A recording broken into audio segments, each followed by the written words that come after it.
नमस्कार, आप देख रहे हैं मुद्दे की बात। बिहार में 2 चरणों के मतदान के बाद धुआंधार दबाकर बम्पर वोटिंग हुई है और इस वोटिंग ने सबको हिलाकर रख दिया है। कोई ये नहीं समझ पा रहा कि आखिर हवा किधर बह रही है।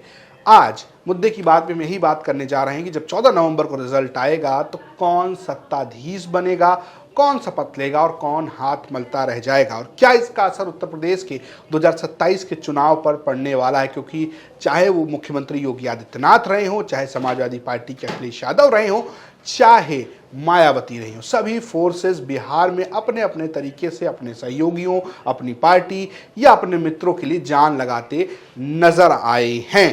तो बात करेंगे, हमारे साथ मौजूद हैं अमीश राय जी। अमीश जी, आपको बहुत बहुत स्वागत है। अमीश जी यूपीतक.in के हेड हैं, आप इन्हें जानते हैं, पहले भी मुद्दे की बात हमने देखा इन्हें। तो अमीश जी, सबसे पहला सवाल, क्या कह रही है बम्पर वोटिंग?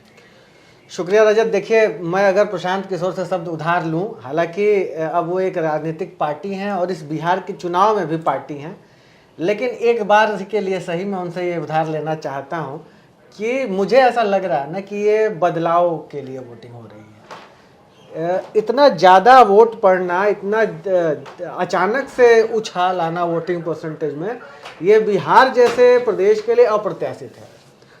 देखिए, हर जगह वोटिंग परसेंटेज सुधरा है, चुनाव आयोग को इसका क्रेडिट जाता है। लोग अवेयर हुए हैं, अपने मताधिकार को लेकर जागरूक हुए हैं लोग, और कैंपेन भी लोग करते हैं, सेलिब्रिटी कैंपेन करते हैं। नेता चाहते हैं कि ज़्यादा वोट पड़े, कुछ नेता चाहते हैं कि ज़्यादा वोट ना पड़े, वो अलग उनके चुनावी गणित है।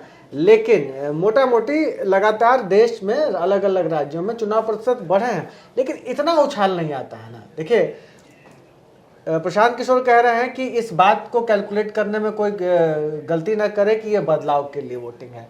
मैं कह रहा हूं कि 2-3 मुद्दों के लिए वोटिंग तो स्पष्ट दिख रही है। पहला मुद्दा जो बिहार को लंबे अरसे से मथ रहा है वो है रोजगार का मुद्दा। बिहार और उत्तर प्रदेश, ये दोनों प्रदेश ऐसे हैं जो आबादी तो बड़ी संख्या है इनकी, लेकिन इनके पास माइग्रेंट लेबर की एक बड़ी फौज है जो दिल्ली एनसीआर, मुंबई, कोलकाता, चेन्नई, बेंगलोर, असम जैसे तमाम, आप प्रदेश का नाम लीजिए, वहाँ बिहार जहाँ हम बैठे दिल्ली, वहाँ से ज़्यादा माइग्रेशन, वहाँ बिहार के लेबर, बिहार के वर्कर आपको काम करते मिलेंगे। सबकी एक टीस ये जरूर है कि हमको घर पर अगर रोजगार मिल जाता, इवन हमारी आपकी भी टीस है कि हमको गाजीपुर, बलिया, बनारस यहाँ रोजगार मिल जाता तो नोएडा कोई क्यों आता? पोल्यूशन इतना ज़्यादा है एनसीआर में। एक तो मैं ये देख पा रहा हूं कि बदलाव की, जब मैं बात कर रहा हूं कि वोटिंग अगर बदलाव की ओर है, तो उसका पहला बड़ा फैक्टर यूथ है, जिसको मैं रोजगार से जोड़ रहा हूं। दूसरा बड़ा फैक्टर नीतीश कुमार की कैश स्कीम, इसको नज़रअंदाज नहीं किया जा सकता है, इसलिए भी क्योंकि हालिया चुनाव जो विधानसभा हुए हैं उनका इतिहास हमें ये बताता है कि जहां जहां कैश स्कीम लाई गई वो इनकम्बिडेंट गवर्नमेंट थी, जो मौजूदा सरकार, महाराष्ट्र, मध्य प्रदेश, उसके लिए फायदे का सौदा साबित हुई। आप मध्य प्रदेश की लाडली बहना योजना, महाराष्ट्र की लड़की बहना योजना जो भी है, इन योजनाओं को आप ले सकते हैं कि यहाँ कैश स्कीम दी गई। छत्तीसगढ़ भी, छत्तीसगढ़, झारखंड, यस। तो इन सारे प्रदेशों में ये स्कीम वर्क की, तो आप आउटरेजली इस बात को नहीं खारिज कर सकते हैं कि नीतीश कुमार की सरकार अगर, लेकिन क्या आप इस बात को लेके एग्री है कि जो महिलाओं की लाइन देखने को मिली वो साफ साफ नीतीश कुमार के लिए था? ये तो फ्रैक्चर, मतलब ये कंस्ट्रक्ट किया जा रहा है, एक इमेज कंस्ट्रक्ट करने की कोशिश है। मैं इसको आंकड़े से साबित करूंगा। आप ये कब से सुन रहे हैं कि महिला नीतीश कुमार के साथ में है? एटलीस्ट 10 साल से तो सुन ही रहे हैं। जब से उनकी सरकार है, ठीक है, 5 साल पीछे चलते हैं ना, ज्यादा पीछे याददाश्त तो हमारी जा पाएगी कि नहीं जा पाएगी। 5 साल पीछे चलते हैं, 2020 में। 2020 में आंकड़े जब आए, पोस्ट पोल एनालिसिस, इसे जानने का और क्या तरीका है कि कितनी महिला किसको वोट की हैं? चुनाव आयोग तो बताएगा नहीं कि इतनी महिला ने जेडीयू को वोट की, इतनी महिला ने भाजपा को वोट किया, इतनी राजद को वोट किया, इतना कांग्रेस को वोट किया, ये नहीं चुनाव आयोग बताएगा। हमारे पास एक ही जरिया है, पोस्ट पोल एनालिसिस। CSDS जैसी प्रतिष्ठित संस्थाएं पोस्ट पोल एनालिसिस करती हैं। हम उनके आधार पर ये बात कहते पाए जाते हैं कि फलाना तबका फलानी पार्टी को वोट कर रहा है। राजपूत जैसे योगी जी के साथ उत्तर प्रदेश में भाजपा के साथ जा रहा है 90% के करीब, तो ये CSDS का पोस्ट पोल आंकड़ा है, बताता है। बिहार का जो पोस्ट पोल आंकड़ा आया 2020 में, 38% जो महिला वोटर थी टोटल पोलिंग का, वो नीतीश कुमार एनडीए गवर्नमेंट के साथ में थी। एनडीए गवर्नमेंट को उन्होंने वोट किया था, और महागठबंधन को 37%। फर्क 1% का 1% का फर्क था। और आप लाइन में देख के सोच रहे हैं कि बहुत क्रांति आ गई है बिहार में, महिलाएं निकल के बड़े पैमाने पर वोट कर रही हैं, सुबह सुबह आप कैमरा लगा देते हैं पोलिंग बूथ पर, आप व्यवहारिक बात ही नहीं समझना चाह रहे हैं। महिलाएं सुबह वोट करके अपना काम न करेंगी घर में जाके, भाई बाल बच्चा संभालना है, घर संभालना है, परिवार संभालना है। महिलाओं की कितनी बड़ी जिम्मेदारी हमारे हिंदी पट्टी में के फैमिली स्ट्रक्चर में है, ये आप और हम बखूबी समझते हैं। तो उनको बड़ा, उनका काम सुबह 4 बजे से लेकर रात में 10-11 बजे तक चलता है, तो उनको पास और जिम्मेदारियां भी हैं। पुरुषों की तरह दिन भर उनको चौराहे पर बैठ के राजनीति नहीं बात करनी है। इसलिए अर्ली जो वोटिंग होती है, सुबह की शुरुआती वोटिंग्स में आपको महिलाओं की लाइन मिलेगी। इसकी कतई व्याख्या नहीं की जा सकती है कि सारी महिलाएं एनडीए को जाकर वोट करा रही हैं, कम से कम आंकड़ा ये नहीं कहता है। चलिए एक इसमें और बात मैं लेता हूँ, चूंकि इस बार चुनाव जो है वो सीमांचल में रहा। सीमांचल में एक बात लगातार ये कही जाती है कि जो मुस्लिम फैक्टर है वो ओवैसी की वजह से प्रभावित होता है, और मुसलमान जिस तरीके से वोट देते रहे हैं, कहा यह जाता है कि वो भी मतदान प्रतिशत अगर बढ़ता है तो मुस्लिमों का बड़ा योगदान है, क्योंकि लाइन लगा के वोट देने की बात हमेशा ये एक तरफ से कही जाती रही। क्या ओवैसी का फैक्टर दिख रहा है? क्या ओवैसी के लिए भी वोट हो रहा है? क्या ओवैसी एक फैक्टर है इस पूरे बिहार चुनाव में, आप खासकर सीमांचल में? देखिए 2020 में बिहार का मुसलमान ओवैसी का तो परंपरागत वोटर है नहीं 6 विधायक दिए, लेकिन दिया 2020 के ही आधार पर हम ये बात कर रहे हैं ना, इसलिए मैं सीधे टाइम मशीन जब एक तरीके से राजद की लहर थी तब दिया, फिर पे टाइम मशीन को 2020 में इसीलिए लेके गया कि ओवैसी नए फैक्टर हैं बिहारी मुसलमानों के लिए। नए मतलब कम से कम राजद की तुलना में नए। बिहार का मुसलमान, जिसको हम कोट एंड कोट MY कहते हैं, लालू प्रसाद यादव का एक जमाने का विनिंग फार्मूला जो बाद में राजद के लिए बैगेज बन गया, और इस बार फिर लग रहा है कि तेजस्वी के लिए वही विनिंग फार्मूला साबित होगा। क्यों होगा इस पर हम लोग आगे डिस्कस कर लेंगे। उसमें का Y राजद का लॉयल वोटर रहा है, M मुसलमान उसमें राजद का लॉयल वोटर रहा है। ओवैसी फैक्टर 2020 में हमें देखने को मिला, इसलिए हम आज ओवैसी के बारे में बात कर रहे हैं। लेकिन ये 2025 का चुनाव है जी, 2025 का चुनाव है, और कांग्रेस के आप तमाम मुस्लिम लीडरशिप को आपने देखा, चाहे वो इमरान प्रतापगढ़ी हो, चाहे इकरा हसन हो, चाहे अफजाल अंसारी हो, ये सब उत्तर प्रदेश से ताल्लुक़ रखने वाले ऐसे मुसलमान नेता हैं जिनको भारतवर्ष का मुसलमान जानता है, न सिर्फ जानता है बल्कि पसंद करता है। आप इमरान प्रतापगढ़ी की कभी रैलियां देखिए, लगेगा कि चुनाव ही पलट जाएगा। वो अलग बात है कि पलटता है कि नहीं पलटता है, लेकिन कम से कम रैलियों से इमरान प्रतापगढ़ी ऐसा माहौल तो बना ही देते हैं कि चुनाव लगता है पलट जाएगा। इन सारे नेताओं ने एक ही बात कही है जाके वहां पर, ये नहीं कहा है कि महागठबंधन को वोट करो। उन्होंने ये बात मेरे हिसाब से मतदाताओं को समझाने में सफलता हासिल कर ली है कि ओवैसी को वोट क्यों न दो।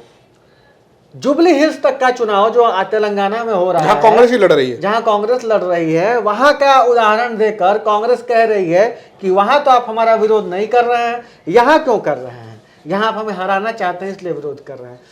और आज का वोटर ना रजत, दिन प्रतिदिन वोटर इन्फॉर्म्ड होता जा रहा है। आप उसको ना ये सब गिमिक से नहीं, वो समझ रहा है कि आप क्या करने सीमांचल आए हैं, वो जान रहा है इस बात को। तो मुझे ऐसा लगता है कि डिसेसिव वोटिंग महागठबंधन के फेवर में मुसलमान कर रहे हैं। जो मैं कह रहा था कि मैं बाद में इस पर आएंगे कि MY की वजह से ही तेजस्वी को स्ट्रांग हो गए हैं।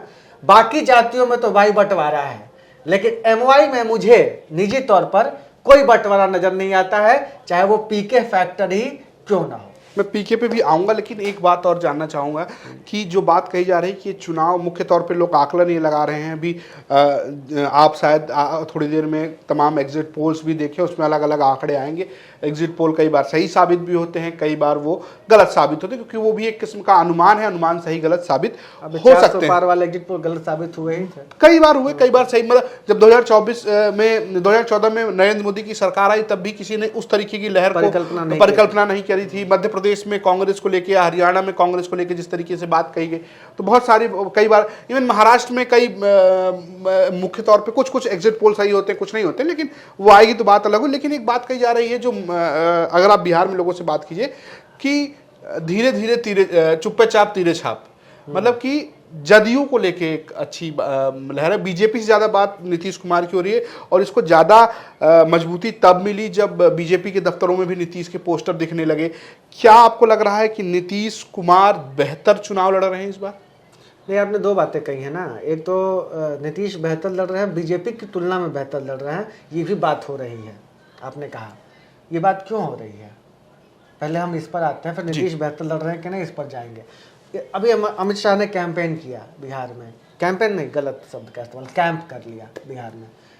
उस कैंप में नीतीश खेमे का कि मतलब ये अमित शाह एनडीए के नेता के तौर पर वहां पर थे ना जी। भाजपा के नेता के तौर पर तो थे नहीं, कि बीजेपी के नेता भी तो है, ठीक है, लेकिन गठबंधन लग के रहा लिए, है हाँ ना। अब मान लीजिए राहुल गांधी जाए और तेजस्वी से मिलवे ना करे तो आप सवाल उठाएंगे ना बिल्कुल उठेगा कि भाई महागठबंधन में दरार। राहुल की अगर वोटर अधिकार यात्रा में तेजस्वी नहीं आते तो सवाल उठता ना जी। तेजस्वी को अगर कांग्रेस और लेफ्ट बैठ के ये नहीं बताता कि सीएम है पद के उम्मीदवार, तो सवाल उठता ना, उठ ही रहे थे। वो बॉन्डिंग मुझे नहीं दिखी है, बाकी लोगों को दिख रही हो तो मुझे नहीं पता। पर्सनली मुझे नहीं दिख रही है कि एनडीए के घटक दलों में, चाहे वो चिराग हो, चाहे अमित शाह हो, ये मैं नाम इसलिए रहा हूँ कि अपने अपनी पार्टी का प्रतिनिधित्व कर रहे हैं वहाँ पर, चाहे वो नीतीश कुमार हो, चाहे वो जीतन राम मांझी हो, चाहे वो उपेंद्र कुशवाहा हो, आपने कभी एक सबका एक बुके बनाया ना, आपने उन सारे बुके को एक साथ आप तस्वीर, जेडीयू के पास तस्वीर शेयर करने के लिए नहीं अपने ट्विटर हैंडल पर, क्या बात करते हैं आप? ट्विटर हैंडल पर टेक्स्ट इमेज शेयर कर रहा है कि महागठबंधन के खिलाफ एनडीए एक साथ है। अरे भाई आप ताजा तरीन तस्वीरें लाते एक दूसरे से। उस रोड शो की भी चर्चा जिसमें प्रधानमंत्री नरेंद्र मोदी के साथ ललन सिंह नजर आए, नीतीश कुमार नहीं गए। नीतीश कुमार कहाँ है, ये सवाल उठा उस बार भी, तब भी प्रधानमंत्री के रोड शो के दौरान भी, और गृह मंत्री जी ने जब वहां पर कैंप किया उस दौरान भी ये सवाल उठाया। मेरा कहना है कि ये एक एनडीए ने कोर्स करेक्शन करने की कोशिश की है।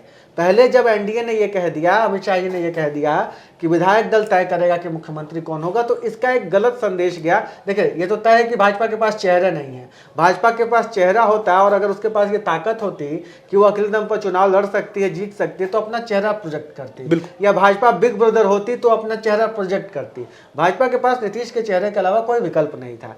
अमित शाह जी ने जब ये बात कह दी तो इसका जब नेगेटिव असर चला गया जमीन पर, चर्चाएं होने लगी और ये भी कहा गया कि जेडीयू की तरफ से भी अंदर कमरे में इसको लेके विरोध दर्ज कराया गया है। बाद में एनडीए की तरफ भाजपा भी कहने लगी कि नहीं, मुख्यमंत्री तो नीतीश कुमार ही बनेंगे। तब तक मुझे लगता है ये नुकसान हो चुका था। लेकिन मैं इसको जरा एक काउंटर कर रहा हूँ, एक बात बस कंप्लीट कर दो अपनी बात। तो जो बाद में ये डायरेक्टिव हुआ ना कि नीतीश बहुत अच्छा चुनाव लड़ रहा है, बेसिकली एनडीए यानी का जो दूसरा घटक दल है भाजपा इस बात को जानती है कि वो अच्छा चुनाव लड़े, इसके लिए बहुत जरूरी है नीतीश कुमार का अच्छा चुनाव लड़ना। नीतीश कुमार की पार्टी अगर खराब चुनाव लड़ जाएगी तो भाजपा का तो तय है कि वो खराब चुनाव लड़ेगी बिहार में। ये जो नैरेटिव चलाया जा रहा है ये बेसिकली भाजपा, लोजपा और उपेंद्र कुशवाहा की पार्टी, इन सारे लोगों को अपनी मजबूती के लिए वो नीतीश की मजबूती का नैरेटिव चलाने की कोशिश की जा रही है। अब ये बड़ा रोचक होगा देखना कि 14 तारीख को जब नतीजे आएंगे तो ये नैरेटिव चल पाया या लोगों ने मान लिया है बिहार का कि नीतीश चूक गए हैं। लेकिन इसमें एक मैं और बात कह रहा हूँ कि लगातार बात नीतीश कुमार के हेल्थ पे हो रही थी, बात वोटर अधिकार में वोट चोरी की हो रही थी, बात बेरोजगारी की हो रही थी। जब ये बयान आया कि नीतीश कुमार मुख्यमंत्री होंगे नहीं होंगे, पूरा चुनाव नीतीश कुमार पर शिफ्ट हो गया। ये भी एक स्ट्रेटजी है कि और किसी मुद्दे पे बात नहीं हो, सिर्फ नीतीश के ऊपर ही बात हो, चुनाव नीतीश के ऊपर केंद्रित हो गया। तो क्या ये आपको लग रहा है ये बेनिफिशियल है? नहीं, ये जब हम कहते हैं ना कि चुनाव नीतीश के ऊपर केंद्रित हो गया तो दो बातें हैं। इसका कहने का हमारे पास कोई सैंपल सर्वे तो है नहीं, अभी नहीं है, शायद रिजल्ट के बाद ही आएगा। मैंने बार बार कह रहा हूँ कि पोस्ट पोल आएगा। अभी ये आपको लग रहा है नीतीश पे चर्चाओं में नीतीश पर केंद्रित हुआ है?